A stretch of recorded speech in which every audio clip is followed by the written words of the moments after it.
ॐ भूर्भुवः स्वः तत्सवितुर्वरेण्यं भर्गो देवस्य धीमहि धियो यो नः प्रचोदयात्। ओम शांति शांति शांति। नमस्ते मेरे दोस्तों।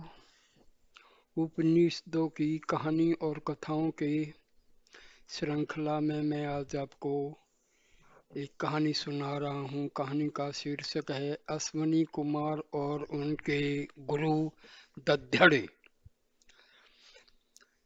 अश्वनी कुमार देवताओं के वैद्य कहे जाते हैं। ये दो भाई हैं, ना सत्य और दस्र। ये दोनों भगवान भास्कर अर्थात सूर्य के पुत्र कहे जाते हैं।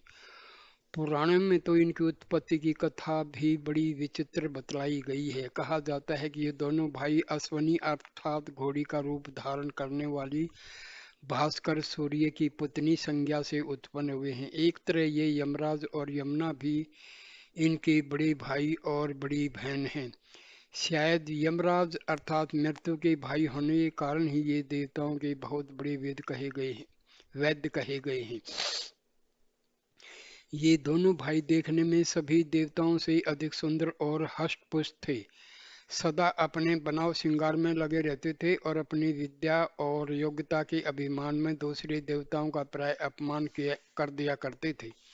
इतना ही नहीं, एक बार तो इन दोनों भाइयों ने देवताओं के राजा इंद्र का भी अपमान कर दिया था और अपनी विद्या के नशे में उन्मत्त होकर उन्हें खूब डांटा फटकारा भी था। कहा जाता है कि इसी कारण से इंद्र ने यज्ञों के भाग से इनका एकदम बहिष्कार कर दिया था और आज तक इसीलिए यज्ञ योगादि में इनका आह्वान कम होता है या बिल्कुल ही नहीं होता है। इंद्र के साथ इनकी दुश्मनी इसी कारण से बहुत बढ़ गई थी। अश्विनी कुमार के गुरु दध्यड़ अथर्व अथर्व अथर्व ऋषि थे, जिनके गुरुदेव स्वयं अथर्वा ऋषि थे।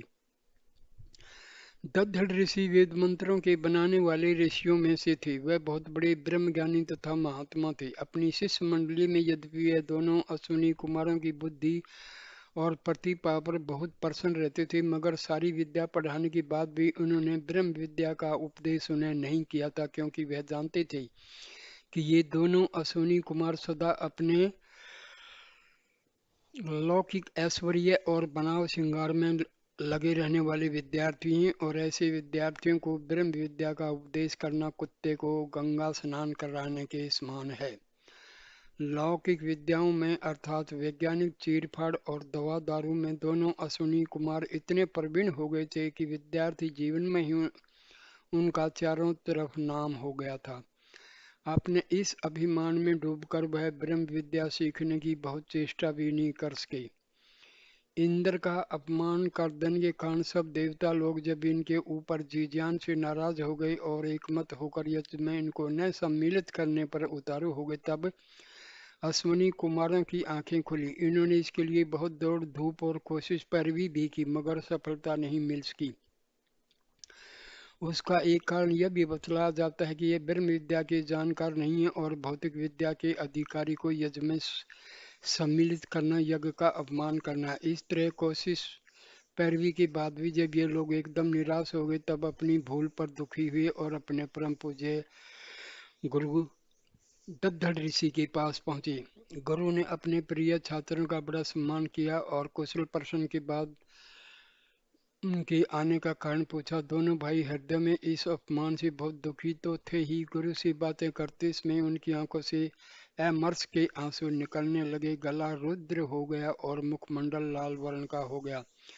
थोड़ी देर तक चुप रहने के बाद विकंपित स्वर में बड़े भाई नासत्य ने कहा, गुरुदेव, अभिमानी देवराज हमसे हृदय में बहुत जलन रखता है और वह फूटी आंखों से भी हमें देखना पसंद नहीं करता। बहुत दिन हुए एक बार उसे हम लोगों की कहा सुनी हो गई थी, उसी बात की कसर वह निकालना चाहता है और यज्ञ यागादि से हमारा बहिष्कार करवा रहा है। इस अपमानजनक स्थिति में हमारा देवलोक में रहना भी दुभर बन गया है। हम चाहते हैं कि उससे इस अपमान का बदला चुकाएं।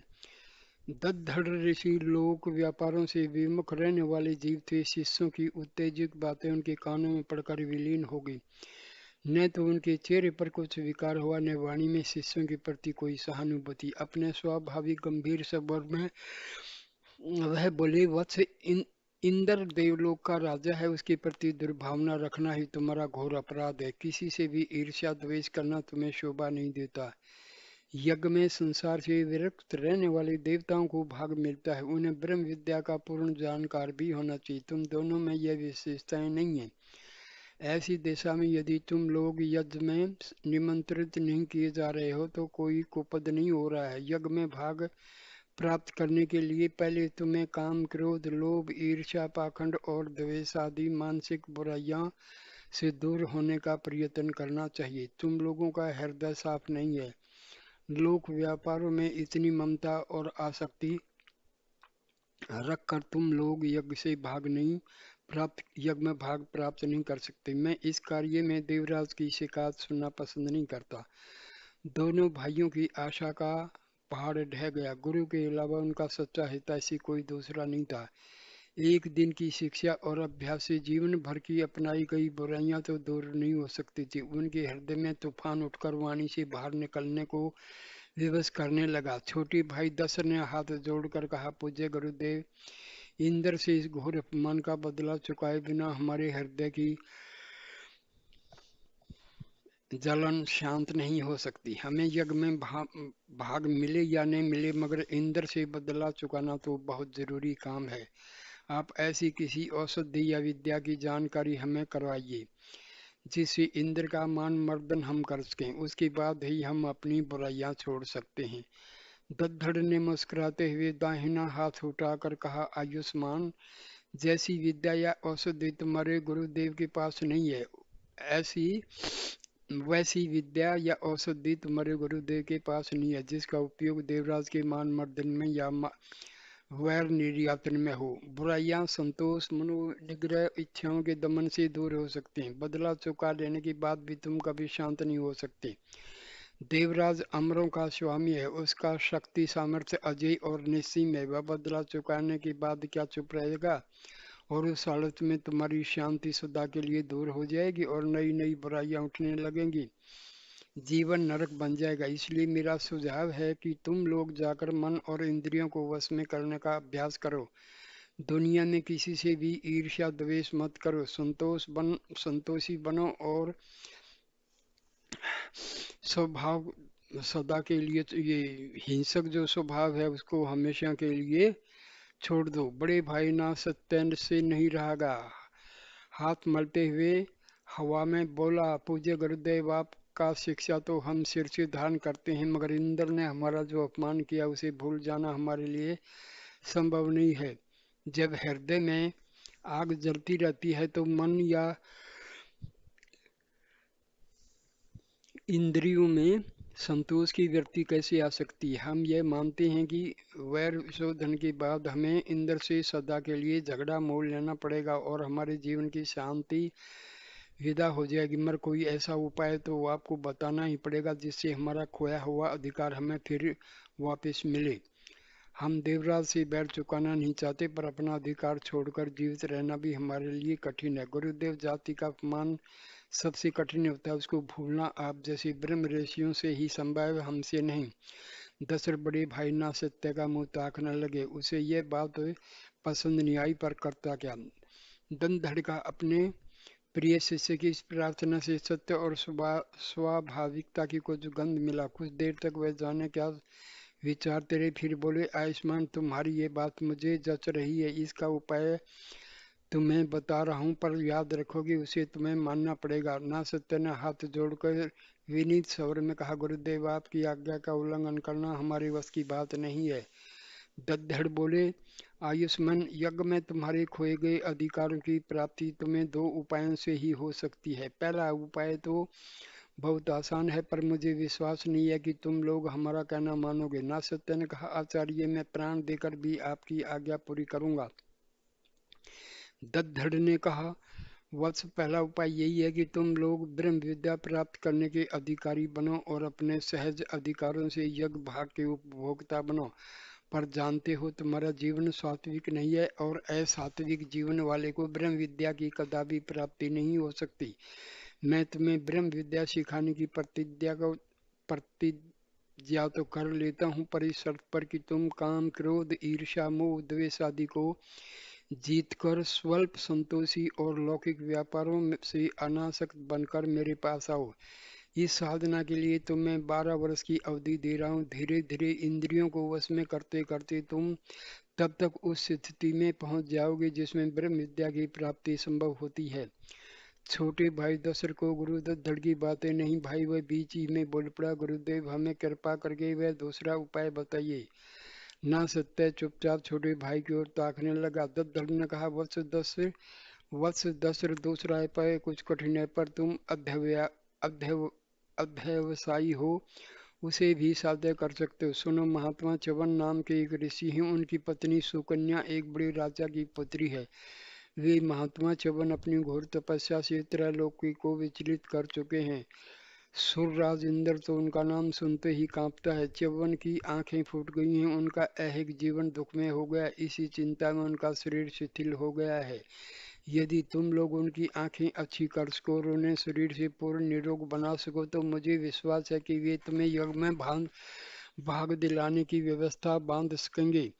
उनका तप है तो इस संसार में कोई भी काम करा सकता है, उसके लिए यह तो बहुत मामूली बात है। कुमार दशरथ मारे खुशी के नाच उठा। फूटी हुई आंखें बना देना और रोगी को निरोग तथा पुष्ट बना देना उसके बाएं हाथ का काम था। बड़े भाई ना सत्य की ओर देखते हुए बोला, तात मुझे यही उपाय सरल मालूम पड़ रहा है। हम बहुत जल्द ही महात्मा च्यवन को चंगा करके अपनी कामना पूरी कर सकेंगे। चलिए चलें, अब देर करने की जरूरत नहीं है। ना सत्य को भी छोटे भाई की बात अच्छी लगी। उसने हाथ जोड़कर धड़ से जाने की आज्ञा मांगते हुए कहा, गुरुदेव मुझे अब उस महात्मा च्यवन का आश्रय बताइए। आपने जो उपाय हमें बताए हैं हम उन दोनों को पूरा करने की कोशिश करेंगे। दद्दड़ बोले, आयुष्मान, आजकल महात्मा च्यवन का आश्रम बद्री वन में गंगा द्वार के समीप है। क्या तुम अभी तक उनका आश्रम भी नहीं जानते थे? जाओ, तुम्हारी कामनाएं सफल होंगी, पर वत्स यह याद रखना कि इन दोनों में से किसी भी उपाय में प्रतिहिंसा या बदला लेने की भावना से नहीं, बल्कि अपने अधिकारों को प्राप्त करने की भावना से ही प्रयास करना, तभी सच्ची सफलता भी मिल सकेगी। ईर्ष्या और द्वेष का कांटा जब तक मन में बना रहता है तब तक सफलता मिलने पर भी सच्ची शांति नहीं मिलती और बिना शांति के सच्चा सुख नहीं मिलता। दोनों अश्विनी कुमार अपने गुरु दद्दड़ के चरणों पर शीश रखकर बद्री वन को की ओर रवाना हो गए। उसमें उनके हृदय में उल्लास की तरंगें लहरा रही थी।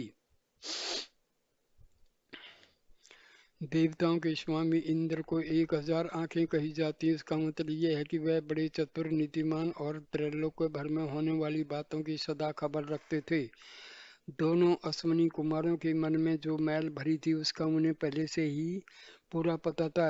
इधर दद्दड़ ऋषि के साथ दोनों भाइयों की जो बातें हुई वह भी उन्हें उसी अक्षण मालूम होगी। ब्रह्म ऋषि दद्दड़ के ब्रह्म ज्ञान और त्याग की कथा तथा च्यवन की तपस्या और ब्रह्म तेज की बात से भी वे मन ही मन बहुत पहले से ही घबराते थे।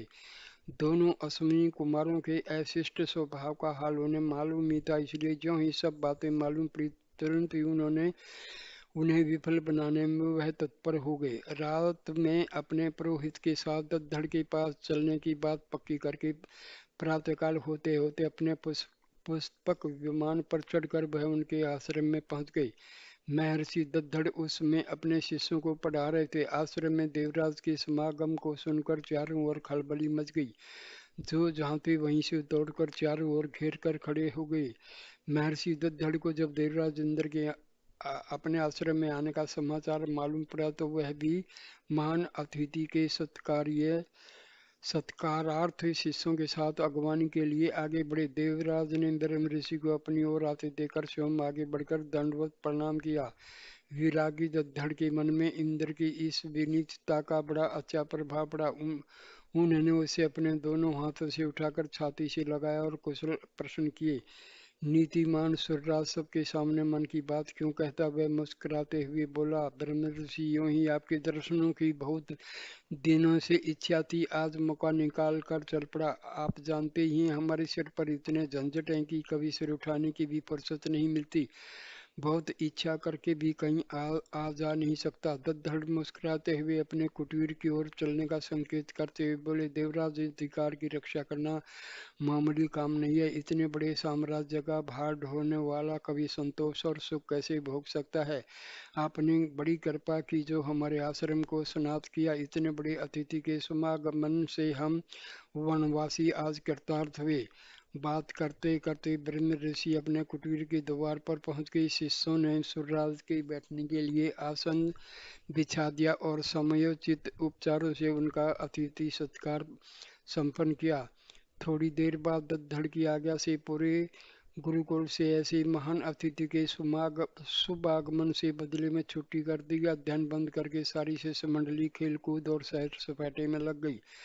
थोड़ी देर तक विश्राम करने के बाद ब्रह्म ऋषि ने इंद्र से कहा, देवराज, हमारे शास्त्रों ने अतिथि पूजा की महिमा का बड़ा गुणगान किया है। हम वनवासियों के यहाँ आप जैसे महान सम्राट का जो शुभागमन हुआ है उसकी प्रसन्नता हमारे मन में है। हम आपकी सेवा करने के लिए सर्वथा तैयार हैं। कहिए हमारे लिए क्या आज्ञा है?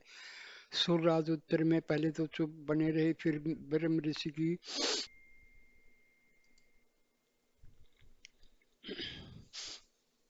दद्दर ने कहा, देवराज, हम आपकी सेवा करने के लिए सर्वथा तैयार हैं। साधारण अतिथि भी हमारे पूज्य माने गए हैं, तो फिर आप जैसे महान अतिथि की एक बात को पूरी करके मैं अपने कर्तव्य का पालन ही करूंगा, उसमें आप कोई निहोरा नहीं माने।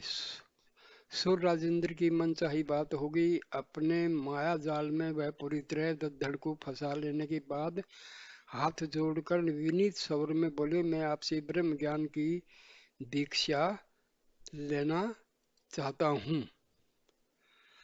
यद्यपि हमारी दृष्टि में इस संसार में अनेक ब्रह्म ज्ञानी हैं, किंतु आपके समान वीतराग उदार मनस्वी ब्रह्मनिष्ठ गुरु मुझे कहीं नहीं मिलेगा। राजकाज के झंझटों से अवकाश लेकर मैं इसी कार्य के लिए आपकी सेवा में उपस्थित हुआ हूँ। आप इसमें देर न कीजिए। आज बहुत अच्छा मंगल मुहूर्त है। मुझे आज ही उस पावन विद्या का अधिकार बनाकर कर्त्यार्थ कीजिए। ब्रह्म ऋषि दद्दड़ अब पूरी तरह से फंस चुके थे। लोक व्यापारों एवं माया जाल में रात दिन लगे रहने वाले कूटनीतिज, विलासी और हिंसा प्रिय सुर सम्राट को ब्रह्म दीक्षा देना उनकी दृष्टि में महान पाप था। इसे वे ब्रह्म विद्या का अपमान करना मानते थे। पर अतिथि को जब से एक बार पुण्य मानकर वचन दे विचलित किस तरह हो सकते थे? थोड़ी देर तक इसी उधेड़ वन में वे लगे रहे। संकल्प विकल्प की लहरों में थपेड़ों में पड़कर उनका विवेक चिंता के समुद्र में डूबने उतरने लगा। आंखें इंद्र की ओर से हटाकर ऊपर फैले हुए विशाल आकाश मंडल में चारों ओर फैली हुई शून्यता को निखरने लगी।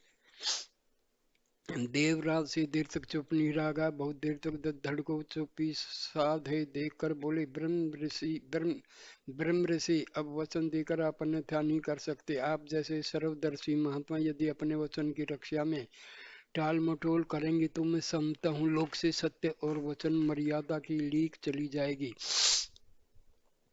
मैं यह विचार मन में पक्का करके अमरावती से चला हूँ कि या तो आपसे ब्रह्म विद्या की दीक्षा लेकर लौटूंगा या यही आश्रम में रहकर जीवन को नष्ट कर दूंगा। आपका मौन मुझे चिंतित कर रहा है। शीघ्र ही अंगीकार कर मुझे निश्चिंत बनाने का अनुग्रह के। ब्रह्म ऋषि दंधड़ सूर्यराजेंद्र के गंभीर शब्दों को बड़ी कठिनाई से समझ के बहुत सोचने विचारने के बाद उन्हें कोई उत्तर नहीं मिला। थोड़ी देर तक चुप रहने के बाद बोले, सूर्यराज, महान अतिथि के नाते हमने जो वचन तुम्हें दे दिया उसका पालन तो करेंगे ही। शरीर रहते उसे अब अन्यथा करने का प्रश्न ही कहाँ उठता है। किंतु जिस चिंता में हम डूब रहे हैं वह यह है कि इस ब्रह्म विद्या को प्राप्त करने के लिए तुम्हें साधना की आवश्यकता पड़ेगी।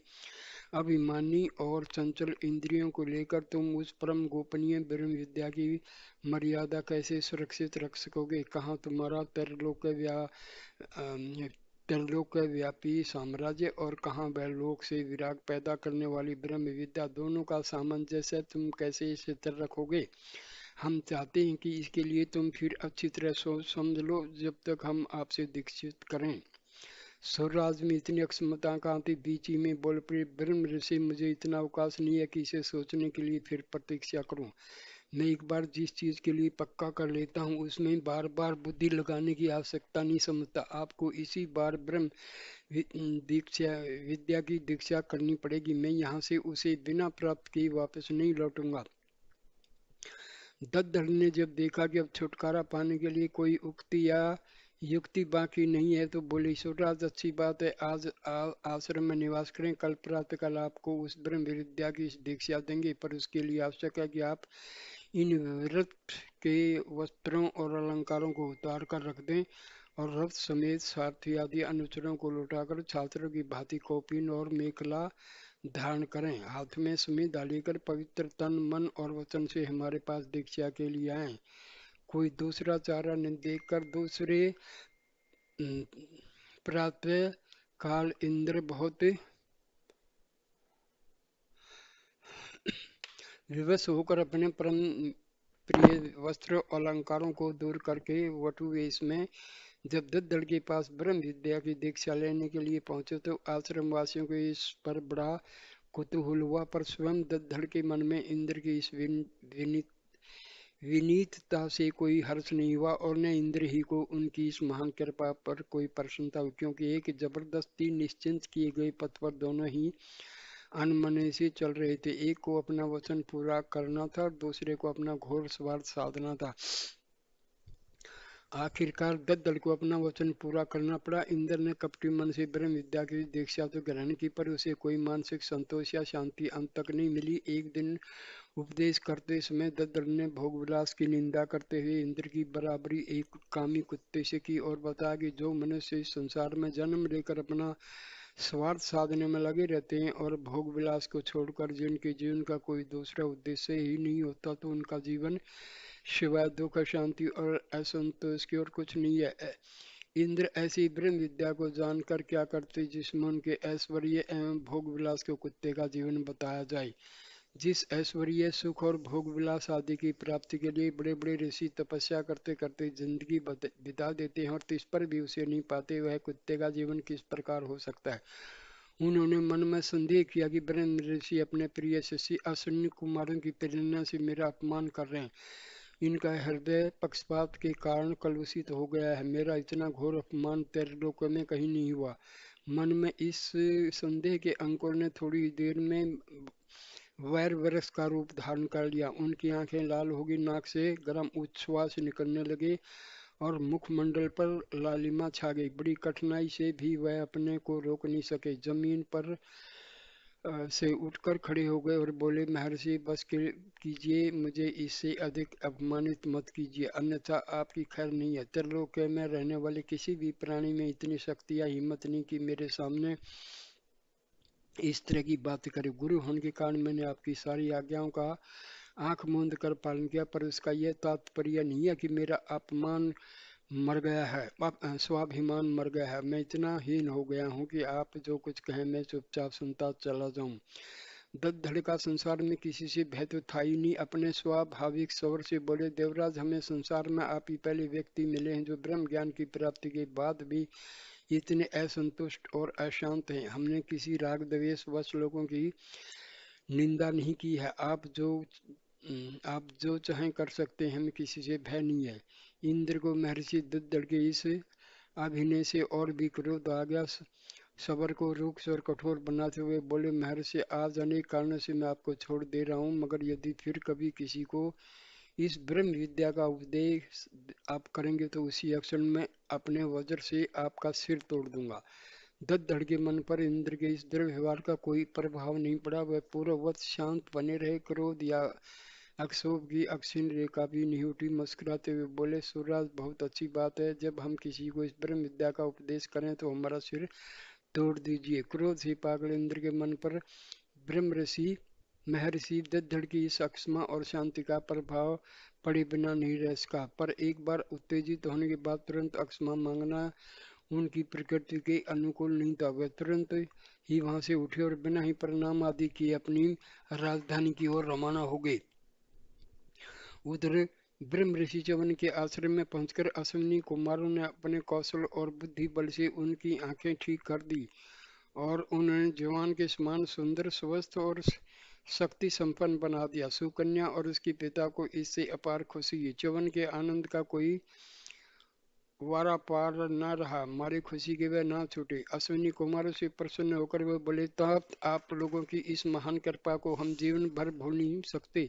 हमारे जीवन को सुखी बनाकर आप लोगों ने केवल हमें संतुष्ट बनाया, बल्कि सुकन्या और उसके पिता की भी बहुत विपत्तियां उससे दूर हो गई। आप लोग इसके बदले में हमसे जो कुछ भी वरदान चाहे मांग सकते हैं। दोनों भाई बहुत प्रसन्न हुए। उनके मन की चीर अभिलाषा पूरी हुई। च्यवन की तपस्या का प्रभाव और महत्व की चर्चा वे पहले ही सुन चुके थे। थोड़ी देर तक बहुत कुछ सोच विचार कर छोटे भाई दशरथ ने कहा, महर्षि, यदि आप सचमुच हमारे ऊपर प्रसन्न तो हमें यज्ञों में भाग प्राप्त करने का अधिकारी बनाए। देवराज ने ईर्ष्यावश हमारे विरोध में इतना दूषित प्रचार किया कि सभी देवताओं के साथ ऋषियों ने हमें यज्ञ भाग प्राप्त करने का अधिकार से वंचित कर दिया। इस जातीय अपमान से बहुत दुखी हैं। बड़े भाई ना सत्य उसमें महर्षि च्यवन के मुख की ओर ताक रहे थे। दशरथ की बातें सुनकर च्यवन बोले, आयुष्मान, आपकी इच्छा पूर्ण होगी। हम शीघ्र ही एक बहुत बड़ी यज्ञ में आपको यज्ञ भाग का अधिकारी बनाकर सदा के लिए वह मर्यादा शिथिल कर देंगे। देवराज का हमें कोई भय नहीं है। उनकी शक्ति का मुकाबला करने में हम नहीं डरते। आप लोग निश्चिंत रहें। महर्षि च्यवन ने अपनी बात पूरी की। देवराज ने इसमें विघ्न पहुंचाने की जी जान से कोशिश की, मगर सब बेकार रहा। यहाँ तक कि मारपीट की भी नौबत आ गई थी, पर कोई फल नहीं निकला। यज्ञ में ये शनि कुमारों को भाग मिला और इंद्र का मान मर्दन हो गया। यज्ञ में भाग भाग प्राप्त कर अश्विनी कुमारों का अमर शांत हो गया। अब वह अपने गुरु महर्षि दद्धड़ के वचनों पर विश्वास रख जीवन की साधना में लीन रहकर ब्रह्म विद्या प्राप्त करने की योग्यता की तैयारी में लगे। उन्हें अपनी साधना में सफलता भी मिली। चारों ओर जगत में उनके स्वभाव के परिवर्तन की प्रशंसा होने लगी।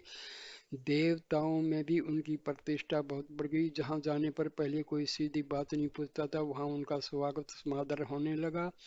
लोग व्यापारों से भी उनको विराग होने लगा और अपना बनाव श्रृंगार की भावना भी समाप्त हो गई। अपने मृदु वचन, सदाचरण, सरलता, दया, शांति, संतोष, अहिंसा आदि सद्गुणों से बहुत सफल बन गए। अशांति और असंतोष की आग उनके निर्मल मन से सदा के लिए बुझ गई। इस प्रकार वैराग्य आदि साधनों से सुसंपन्न होकर वे दोनों भाई अपने गुरु महर्षि दद्धड़ के पास पहुंचे और ब्रह्म विद्या की प्राप्ति के लिए अपनी उत्कट इच्छा प्रकट करते हुए विनीत प्रार्थना करने लगे। महर्षि दद्धड़ बड़े असमंजस में पड़ गए। अश्विनी कुमारों के व्यवहार से उन्हें यह मालूम तो हो गया कि अब ब्रह्म विद्या को प्राप्त करने के सच्चे अधिकारी बन गए, पर कठिनाई इंद्र के अमर्ष की थी।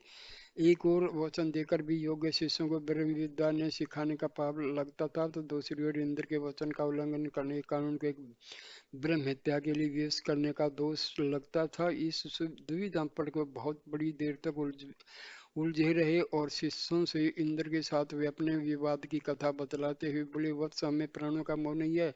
वचन असत्य होने की अपेक्षा मृत्यु की गोद में सो जाना अच्छा है। तुम्हारे साथ की गई प्रतिज्ञा का पालन करना हमारा धर्म है, पर इंद्र को विवश होकर हमारी हत्या करनी पड़ेगी। यह भी एक पाप हमारे सिर लगेगा। ऐसी विषम स्थिति में हमें कुछ निश्चिंत कर लेने दो। आज आश्रम में शांति पूर्वक, कल प्रातः हम अपना निश्चित कर्तव्य करेंगे।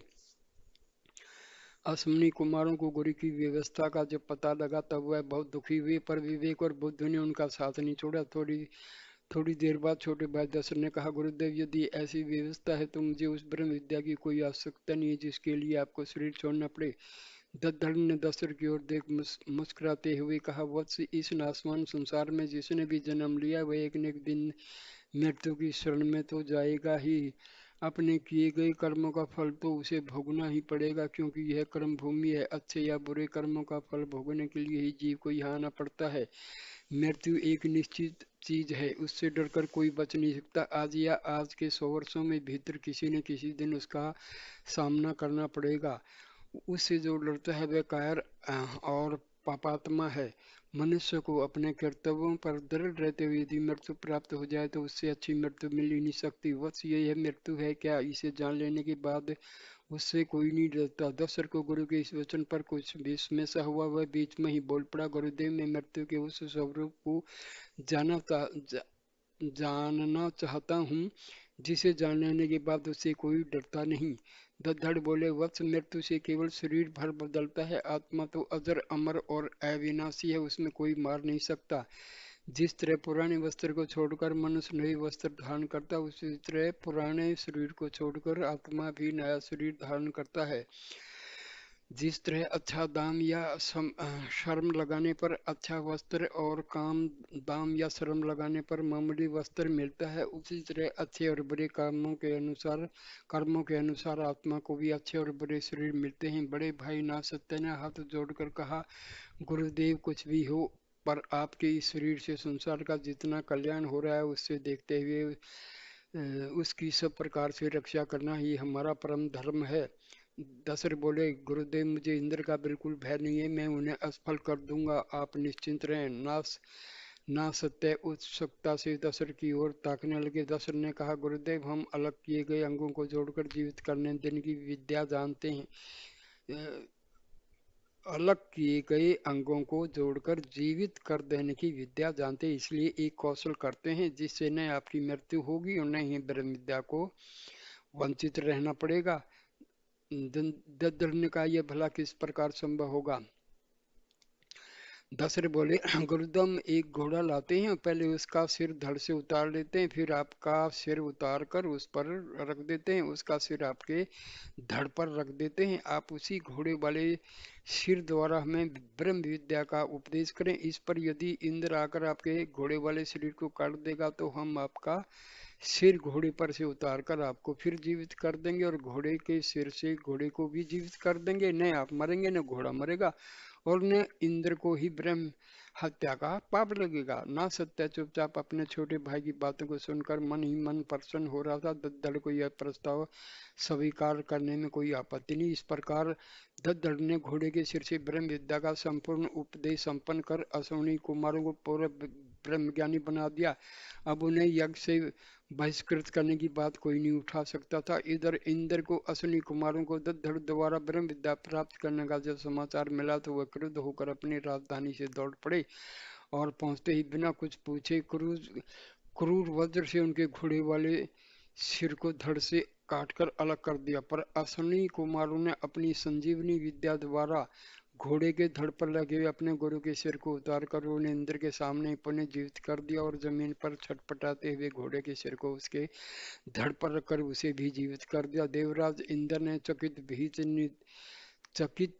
भीत नेत्रों से देखा कि ब्रह्म ऋषि दद्धड़े सुप्रसन्न मुख से उनकी ओर ताक रहे हैं और घोड़ा ही निहनाता हुआ अपने पैर से जमीन को रेत रहा है। वह बहुत लज्जित होकर सिर नीचे किए हुए चुपचाप अपनी राजधानी की ओर वापस लौट गए। दोनों अश्विनी कुमारों की बहुत दिनों की मनोकामना पूरी हुई और महर्षि दद्धड़ को भी इससे बहुत संतोष हुआ। 2-4 दिन गुरु के आश्रम में रहकर अश्विनी कुमार जब अंतिम दीक्षा प्राप्त कर अपने घर वापस जाने की आज्ञा मानने लगे तो दद्धड़ ने सुप्रसन्न मन से उन्हें विदा करते हुए कहा, कुमार जाओ, तुम्हारी मार्ग मंगलमय हो, सदा सत्य बोलना, धर्म का आचरण करना, स्वाध्याय से कभी विमुख मत होना, जो कर्म निंदा रहते हैं उन्हें ही करना, निंदित कर्म कभी भूलकर भी न करना। बेटा छल छिद्र ईर्ष्या द्वेष से सदा आग की तरह बसते रहना, ये जलाने वाली वस्तुएं हैं। परोपकार से सदा प्रीति बनाए रखना, इसके समान दूसरा कोई धर्म नहीं है। यहाँ तक कि अपने शत्रुओं से भी भरसक मित्र का भाव रखना, यही इस विद्या को प्राप्त करने का सुफल है। इन्हें कभी धोखे में मत भूलना। ना सत्य और दशरथ महर्षि दद्दड़ के इस उपदेशामृत को अवहित चित्त से पान कर उनके चरणों पर अंतिम बार सिर झुकाकर अपने आश्रम के पथ पर अग्रसर हो गए। उस समय उनके निर्मल मानस में संतोष और शांति की सुषमा छाई हुई थी। उनके निसर्ग प्रसन्न सुमन से वैर का कांटा निकल चुका था। अब उनकी बाहरी दृष्टि में चारों ओर हरी भरी सृष्टि आनंद समुद्र में निमज्जित हो रही थी और भीतरी हृदय में, हृदय से किसी अज्ञात के कोने में कालिमा की कोई अक्षीण रेखा नहीं दिखाई पड़ रही थी। ये तैत्तरीय ब्राह्मण बृहदारण्यक उपनिषद से लिया गया है। इसी के साथ एक उपनिषदों के 4 अमर संदेश भी हैं, ये सुनिए। भाइयों उठो जागो, अपने अभीष्टों को प्राप्त करो। जब तक तुझको अपने अंतिम अभीष्ट न मिल जाएं, कदापि न रुको, अथवा इस विषय में श्रेष्ठ जनों के समीप जाकर उनके अनुभव प्राप्त करो। छोरे की तेज धार के समान जीवन के महान लक्ष्य का दुर्गम मार्ग अति कठिनाई से प्राप्त होता है। बड़े बड़े विद्वानों, पंडितों, ऋषि मुनियों तक ने यही बात कही है।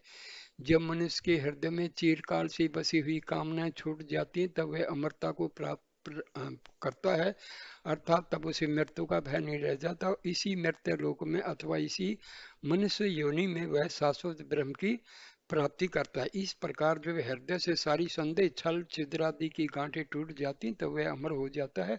बस इतना ही सभी शास्त्रों का निचोड़ है। प्राचीन काल में शास्त्रीय शिक्षा समाप्त कर लेने के बाद गुरुजन अपने छात्रों को किस प्रकार उपदेश करते थे, इसे उप पंक्तियों में बताया गया है। सदा सत्य बोलना, धर्म करना, कभी भूल कर भी सत्य से बेपरवाही मत करना, धर्म से बेपरवाही मत करना, किसी की भलाई करने से अथवा कार्य में निपुणता प्राप्त करने से बेपरवाही मत करना, अपनी उन्नति की ओर कभी उपेक्षा मत करना, कभी पढ़ने और पढ़ाने की उपेक्षा मत करना। माँ को देवता माना मानना, पिता को देवता मानना, आचार्य को देवता मानना, अतिथि को देवता मानना, जिनकी कोई कभी निंदा न कर सके ऐसे कामों को करना, किसी ऐसे कामों को कभी मत करना जिनकी लोग निंदा करें। हमारे जो अच्छे काम कहे जाते हैं, जिनकी संसार में प्रशंसा होती है, उन्हीं का अनुकरण तुम भी करना। किसी निंदित व अप्रशंसित कर्म का अनुकरण कभी मत करना। जो कुछ किसी को देना उसे श्रद्धा से देना, बिना श्रद्धा के कभी कुछ भी मत देना। प्रसन्नता से देना, विनम्रता से देना, डरते हुए कभी डरते हुए की तरह देना, ऐंठ कर मत देना, प्रेम से देना।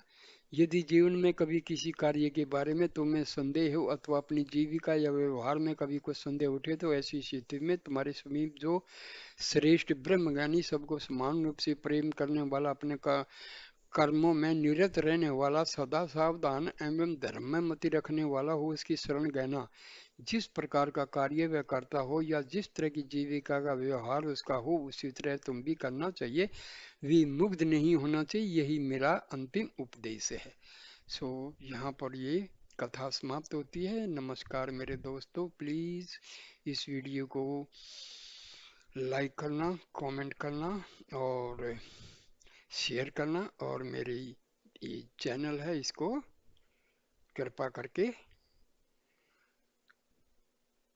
सब्सक्राइब कर देना। नमस्कार नमस्कार नमस्कार।